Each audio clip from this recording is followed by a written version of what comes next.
ചേട്ടൻ വിന്നറാവുമെന്ന് ഞാൻ വിചാരിച്ചു എല്ലാവരെയും പോലെ. പക്ഷേ എനിക്കിനി പുതിയതായിട്ട് പോകുന്ന ആൾക്കാരോട് പറഞ്ഞാൽ നല്ലൊരു PR-നെ ഏൽപ്പിച്ചിട്ട് പോകണം. അവിടെ പോയിട്ട് കണ്ടന്റിനും കോൺസെൻട്രേറ്റ് ചെയ്യണം. നമ്മുടെ ബോഡി ഒന്നും അനക്കരുത്.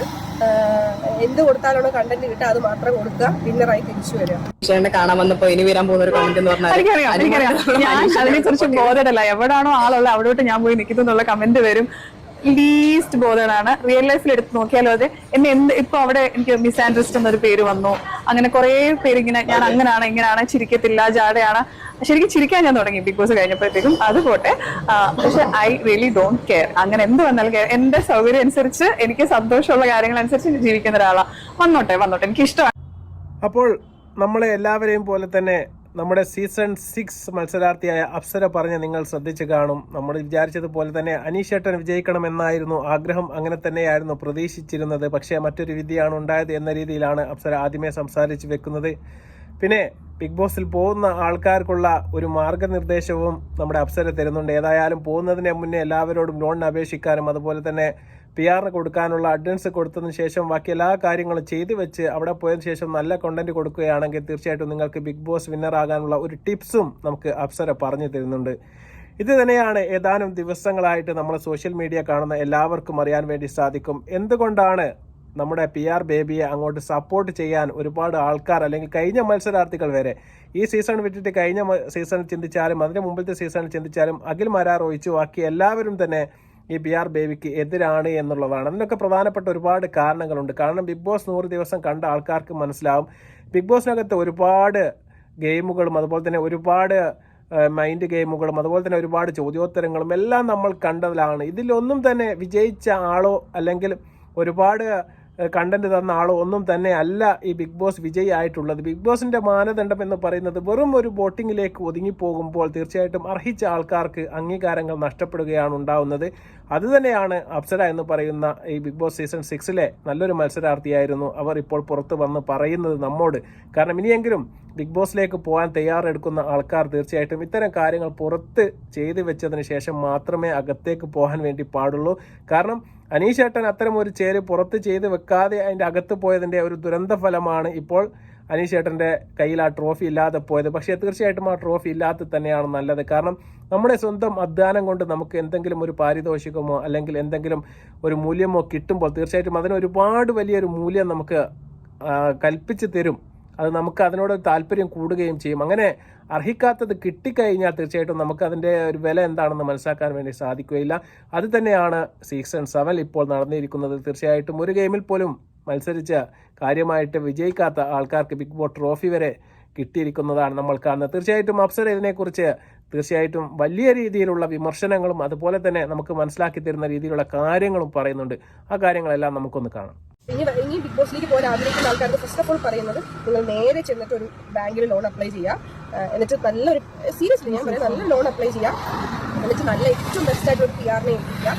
PR-നെ ഏൽപ്പിച്ചിട്ട് നിങ്ങൾ ധൈര്യമായിട്ട് അവിടെ പോവുക. പിന്നെ നിങ്ങൾക്ക് ഒരാഴ്ചത്തെ ക്ലാസ് ഉണ്ടാവും കയറുന്നതിന് മുമ്പ് എങ്ങനെ ചെയ്യണം എങ്ങനെ നിൽക്കണം എന്നൊക്കെ. അതുപോലെ തന്നെ നിൽക്കുക. പിന്നെ നിങ്ങൾ ടാസ്ക് ചെയ്യണം. ടാസ്ക് ഒന്നും ചെയ്ത് ബോഡി ഒന്നും നശിപ്പിക്കരുത്. കാരണം നമ്മുടെ ഹെൽത്താണ്. ഞാനൊക്കെ അവിടെ പോയി, ഞാൻ പിന്നെ കഴിഞ്ഞ പ്രാവശ്യം പറയുന്നത് ഞങ്ങളൊക്കെ അവിടെ പോയി പട്ടിപ്പണി എടുത്ത ആൾക്കാരാണ്. ഏത് ടാസ്ക് വന്നാൽ ഞങ്ങൾക്ക് പ്രാന്താ. അങ്ങനെ അമ്മ അതിന് പണിയെടുത്തു. പക്ഷെ അതുകൊണ്ട് പുറത്തിറങ്ങിയ ശേഷം ബാക്ക് പെയിൻ എടുത്ത് നടക്കാൻ വയ്യ, ഒരു ഉപയോഗവും ഇല്ല. അതുകൊണ്ട് ടാസ്ക് ഒന്നും ചെയ്യരുത്. അത് വെറുതെ ഒരു ഇതാണ്. അപ്പോൾ അത് ടാസ്ക് ഒന്നും ചെയ്യാൻ ആവശ്യമില്ല. നിങ്ങൾ അവിടെ പോയി കണ്ടന്റ് കൊടുക്കുക. എന്ത് കണ്ടന്റ് കൊടുക്കണമെന്ന് കണ്ടന്റാണ് അവർക്ക് മുഖ്യം. ഇപ്പോൾ നമ്മൾ റോഡേ ഡ്രസ്സ് ഇല്ലാതെ പോയാലും കണ്ടന്റ് ആക്കുന്നവർക്ക് കണ്ടന്റാണ്. അപ്പോൾ എന്ത് കണ്ടന്റ്, നല്ല കണ്ടന്റ് കൊടുക്കുന്നവരുണ്ട്, മോശം കണ്ടന്റ് കൊടുക്കുന്നുണ്ട്. പക്ഷെ കണ്ടന്റാണ് മുഖ്യം. ഇവിടെ അവിടെ കണ്ടന്റ് കൊടുക്കുക. പിന്നെ നല്ല പൈസ വീട്ടുകാരോട് പറഞ്ഞിട്ട് പോവുക. വോട്ടിന്റെ അതനുസരിച്ച് PR നോക്കിക്കോളും. പൈസ പിശുക്ക് കാണിക്കരുത്. പൈസ കൊടുത്ത് വോട്ട് മേടിച്ചോണം, വിന്നർ ആയിക്കോണം. അപ്പോൾ തീർച്ചയായിട്ടും ഏകദേശ രൂപം ഇപ്പോൾ തന്നെ നിങ്ങൾക്ക് കിട്ടിക്കാണും. ഇനി ബിഗ് ബോസിൽ പോകുന്ന ആൾക്കാർ തീർച്ചയായിട്ടും വീട് പണയം വെച്ചിട്ടായാലും വേണ്ടിയില്ല, ലോണെല്ലാം എടുത്തതിന് ശേഷം PR-ന്റെ അഡ്വാൻസ് കൊടുത്തതിന് ശേഷം പോകണമെന്നാണ് അപ്സര പറഞ്ഞത്. അത് തന്നെയാണ് എനിക്കും നിങ്ങളോട് പറയാനുള്ളത്. ഇനി നിങ്ങൾ ആരെങ്കിലും ഈ അനീഷേട്ടനെ പോലെ കോമണറായിട്ടോ മറ്റോ ഏതെങ്കിലും രീതിയിൽ നിങ്ങൾ ബിഗ് ബോസിലേക്ക് പോകുന്നുണ്ട് എങ്കിൽ തീർച്ചയായിട്ടും നിങ്ങൾ ആരും അവിടെ പോയി മേലണങ്ങി പണിയെടുത്തിട്ട് യാതൊരു കാര്യവുമില്ല എന്നാണ് പറയുന്നത്. അങ്ങനെ പണിയെടുത്ത് വിജയിക്കുകയാണ് എങ്കിൽ തീർച്ചയായിട്ടും നമ്മുടെ ആര്യൻ എന്ന് പറയുന്ന മത്സരാർത്ഥി വളരെ കർക്കശമായ രീതിയിൽ എല്ലാ ബോഡി ടാസ്ക് എന്ത് ടാസ്ക് കൊടുത്തു കഴിഞ്ഞാലും അദ്ദേഹം വളരെ നന്നായിട്ട് പെർഫോം ചെയ്യുന്നത് നമ്മൾ കണ്ടതാണ്. അദ്ദേഹത്തെ പുറത്താക്കിയപ്പോൾ തീർച്ചയായിട്ടും മലയാളി സമൂഹം അമ്പരന്ന് കാണും. അതുകൊണ്ടാണ് നമ്മുടെ ബിഗ് ബോസ് പറയുന്നത് അതൊരു സ്ക്രിപ്റ്റഡ് പരിപാടിയാണ് എന്ന് പറയുന്നത്. ഏകദേശം 75 ദിവസത്തിന് ശേഷം നന്നായിട്ട് ഗെയിം കളിക്കുന്ന ഒരാളെ എല്ലാ സീസണിലും ബിഗ് ബോസ് പറഞ്ഞു വിട്ടിട്ടുണ്ട്. അത് എന്തിനാണ് എന്ന് പറഞ്ഞു വെച്ചാൽ അപ്പോഴാണ് നമ്മൾ അതിനെക്കുറിച്ച് കൂടുതൽ സംസാരിക്കുക, അതുപോലെ തന്നെ സമൂഹ മാധ്യമങ്ങൾ കൂടുതൽ വിമർശനങ്ങൾ വരിക, കൂടുതൽ ആൾക്കാരും ബിഗ് ബോസിനെ ശ്രദ്ധിക്കാൻ വേണ്ടി തുടങ്ങുക. അങ്ങനത്തെ ഒരു സാഹചര്യം മനഃപൂർവ്വം സൃഷ്ടിച്ചെടുക്കാൻ വേണ്ടിയിട്ടാണ് അത്തരം ഒരു പരിപാടി ബിഗ് ബോസ് ചെയ്യുന്നത്. മത്സരത്തിൽ വിജയിച്ചത് കൊണ്ടോ നിങ്ങളെ നടു ഉളുക്കി പോവുക അല്ലെങ്കിൽ നടുവിന് വേദന വരിക, ഇപ്പോഴും നടുവിന് വേദനയാണ് എന്നാണ് അപ്സര പറയുന്നത്. അത്തരം പരിപാടിക്കൊന്നും ആരും പോകേണ്ടതില്ല. പൈസ നന്നായിട്ട് കൊടുത്തിട്ടുണ്ട് എങ്കിൽ തീർച്ചയായിട്ടും നിങ്ങൾ അവിടെ നിന്നിട്ട് മുണ്ടെടുത്ത് കഴിച്ചിട്ടാൽ പോലും അത് ചിലപ്പോൾ അതൊരു കണ്ടന്റായി മാറിയേക്കാം എന്നാണ് അപ്സര പറയുന്നത്. തീർച്ചയായിട്ടും അപ്പോൾ നിങ്ങൾക്ക് ഉദ്ദേശിച്ചാൽ മതി എന്താണ് അവർ ഉദ്ദേശിക്കുന്നത് എന്ന്. തീർച്ചയായിട്ടും അത്തരം കാര്യങ്ങൾ ചിലപ്പോൾ വെറും കരച്ചിൽ മാത്രം മതി. കരച്ചിൽ ബേബി അങ്ങനെയാണ് ഈ ബിഗ് ബോസ് സീസൺ നമ്മൾ കണ്ടത്. എന്ത് പറഞ്ഞാലും കരച്ചിലാണ്, നല്ലത് പറഞ്ഞാലും കരച്ചിൽ, സ്നേഹമുള്ളത് പറഞ്ഞാലും കരച്ചിൽ, ചപ്പാത്തി പോയാൽ കരച്ചിൽ, എല്ലാത്തിനും കരച്ചിലാണ്. ആ കരച്ചിൽ ഒരു കണ്ടന്റാക്കി മാറ്റിയാണ് ഈ സീസണിൽ തീർച്ചയായിട്ടും അനുമോൾ കപ്പ് നേടിയത് എന്നാണ് ഞാൻ മനസ്സിലാക്കുന്നത്. കാരണം ഗെയിമിലോ അല്ലെങ്കിൽ ജനറൽ നോളജിന്റെ കാര്യത്തിലോ ഒന്നും തന്നെ കാര്യമായിട്ട് ഒരു സംഭാവന ബിഗ് ബോസിനകത്ത് തന്നതായിട്ട് നമ്മൾ കണ്ടിട്ടില്ല. പിന്നെ എന്റർടൈൻമെന്റിന്റെ കാര്യത്തിലായാലും തീർച്ചയായിട്ടും അങ്ങനെ എന്റർടൈൻമെന്റിന്റെ കാര്യത്തിലാണ് ബിഗ് ബോസിന് വിന്നറായി നിശ്ചയിക്കുന്നത് എങ്കിൽ നെവിനെ ആയിരിക്കും തീർച്ചയായിട്ടും ഞാനും സപ്പോർട്ട് ചെയ്യുക. കാരണം അത്രയ്ക്കും നല്ല അവസാന നിമിഷം വരെ ജെന്യൂനായി കളിച്ചുകൊണ്ട് നല്ല രീതിയിലുള്ള കണ്ടന്റ് തന്ന ഒരാളായിരുന്നു നമ്മുടെ നെവിൻ. എനിക്ക് തോന്നുന്നു അനുമോളെ സംബന്ധിച്ച് നോക്കുകയാണെങ്കിൽ ഒരു 2 ഇരട്ടിയോ 3 ഇരട്ടിയോ കണ്ടന്റ് മലയാളികൾക്കും അല്ലെങ്കിൽ പ്രേക്ഷകർക്കെല്ലാം തന്ന ഒരാളാണ് അദ്ദേഹം. അദ്ദേഹത്തിന് പോലും വിന്നറാകാൻ വേണ്ടി സാധിച്ചില്ല. അതുകൊണ്ട് തന്നെയാണ് ഇത്തരം വിമർശനങ്ങൾ കടുക്കുന്നതും അതുപോലെ തന്നെ ഇനിയും തീരാത്ത വിമർശനങ്ങളുമായിട്ട് എല്ലാവരും ഇങ്ങനെ പുറത്തേക്ക് വന്നുകൊണ്ടേയിരിക്കുകയാണ് എന്നുള്ളതാണ് സത്യം. അനുമോളുടെ വലങ്കൈയായി നിന്നിട്ട് ട്രോഫി വാങ്ങിയിട്ട് നട്ടപ്പാതിരക്ക് 2 മണിക്ക് ലൈവ് ഇട്ട നമ്മുടെ ലക്ഷ്മി ചേച്ചി ഇപ്പോൾ അനുമോളെ വിട്ടിട്ട് അനീഷേട്ടന്റെ അടുത്തെത്തിയിട്ടുണ്ട്. നമുക്ക് ആ വീഡിയോയിൽ ഏതാനും ചില ഭാഗങ്ങൾ കാണാം. എന്നിട്ട് പ്രധാനപ്പെട്ട കുറച്ച് കാര്യങ്ങൾ നിങ്ങളോട് പറയാനുണ്ട്.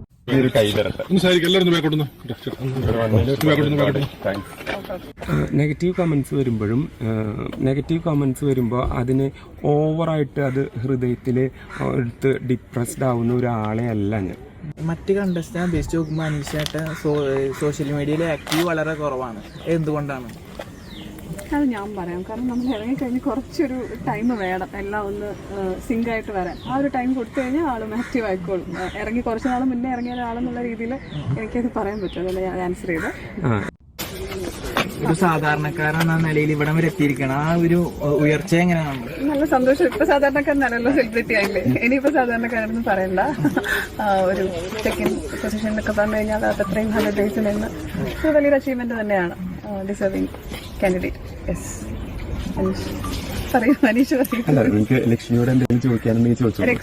അപ്പോൾ വീഡിയോ നിങ്ങൾ കണ്ടു കാണും. ലക്ഷ്മി ചേച്ചി പറയുന്നുണ്ട് ഇപ്പോൾ തീർച്ചയായിട്ടും മനീഷ് ചേട്ടൻ കോമണർ ഒന്നുമല്ല, ഇപ്പോൾ അദ്ദേഹം ഒരു സെലിബ്രിറ്റിയായി മാറിയിരിക്കുന്നു എന്നൊക്കെ പറഞ്ഞിട്ട് അങ്ങോട്ട് തുടങ്ങുകയാണ്. കാരണം ആ ഒരു സദസ്സിലേക്കോ അതിലേക്കൊന്നും ക്ഷണം കിട്ടിയിട്ടൊന്നുമല്ല നമ്മുടെ ലക്ഷ്മി എന്ന് പറയുന്ന മത്സരാർത്ഥി അവിടെ എത്തിച്ചേർന്നത് എന്നുള്ളതാണ് സത്യം. മനീഷ് ചേട്ടന് 10 ലക്ഷം കിട്ടുന്നുണ്ട് എന്ന പരിപാടി അറിഞ്ഞപ്പോൾ തീർച്ചയായിട്ടും മീഡിയക്കാരും അതുപോലെ തന്നെ യൂട്യൂബേഴ്സും അതുപോലെ തന്നെ ജനങ്ങളും എല്ലാം തടിച്ചു കൂടുന്ന ഒരു സദസ്സായിരിക്കും അത് എന്ന കാര്യത്തിൽ ലക്ഷ്മി ചേച്ചിക്ക് അവിടെ യാതൊരു അഭിപ്രായ വ്യത്യാസവുമില്ല. അതുകൊണ്ട് ഓടിയെത്തിയതാണ്. തീർച്ചയായും എവിടെയാണോ ഫെയിം, എവിടെയാണോ എനിക്കൊരു ഫോക്കസ് കിട്ടാൻ വേണ്ടി പോകുന്നത് അവിടത്തേക്ക് പോവുക എന്നത് തന്നെയാണ്. അത് അവരുടെ കണ്ടന്റ് ആയിരിക്കാം. തീർച്ചയായിട്ടും അതിനെ നമ്മൾ വിമർശിക്കുകയല്ല. പക്ഷേ ഈ ബേബിക്ക് കപ്പ് കിട്ടിയ സമയത്ത് ഞാൻ പറഞ്ഞതുപോലെ നട്ടപ്പാതിരയ്ക്ക് വരെ നിങ്ങൾ കണ്ടു കാണും. ലൈവിൽ വന്നിട്ട് കപ്പും പൊക്കി പിടിച്ചിട്ട് നമ്മുടെ അനുമോൾക്ക് വലിയൊരു സപ്പോർട്ട് കൊടുത്ത ഒരാളായിരുന്നു എന്നുള്ളതാണ്. പക്ഷെ ലക്ഷ്മി വിചാരിച്ചത് അനുമോൾ ബിഗ് ബോസ് കപ്പ് നേടി പുറത്ത് വന്നു കഴിഞ്ഞാൽ സ്വീകരണ പരിപാടി മുതൽ എല്ലാ പരിപാടിയും എൻ്റെ വലങ്കൈയായിട്ട് എന്നെ ഒപ്പരം കൂട്ടുമെന്നൊരു പ്രതീക്ഷ വല്ലാതെ അങ്ങോട്ട് ഉണ്ടായിരുന്നു.